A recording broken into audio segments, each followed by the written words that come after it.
সুমন একাডেমির ইউটিউব চ্যানেলে সবাইকে স্বাগতম। এবার আমরা অধ্যায় 3-এর পৃষ্ঠা 34-এর 6 নং প্রশ্নের আলোকে একটি যোগ্যতা ভিত্তিক প্রশ্ন আলোচনা করব। অঙ্কটিতে বলা হয়েছে 2টি ঘন্টা একত্রে বাজার পর প্রথমটি 5 মিনিট পর পর এবং অপরটি 7 মিনিট পর পর বাজে। 5 ও 7-এর গসাগু নির্ণয় করো। চলো আমরা গসাগু নির্ণয় করে ফেলি। তোমরা এরই মধ্যে গসাগু নির্ণয় শিখে গেছো।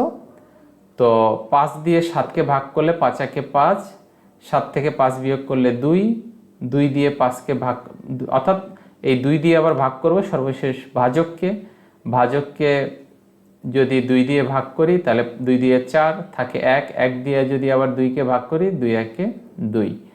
তাহলে এখানে ভাজক হলো সর্বশেষ ভাজক হলো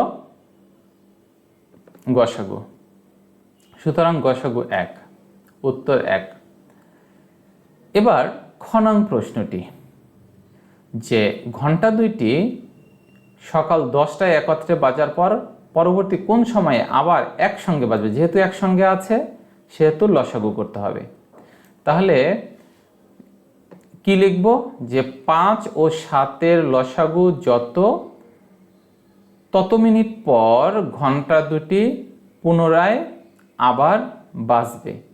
এরপরে যেহেতু 10টায় বাজে তো যত মিনিট পর বাজবে 10টার পরে অত মিনিট যোগ করে দিলেই অঙ্কটি হয়ে যাবে। আমরা চলো অঙ্কটি করেই দেখাই। 5 ও 7-এর লসাগু তত মিনিট পর ঘন্টা দুটি একসঙ্গে বাজবে। লসাগু করি। লসাগু যেহেতু দুইটাই মৌলিক সংখ্যা, এক ছাড়া অন্য কোনো সাধারণ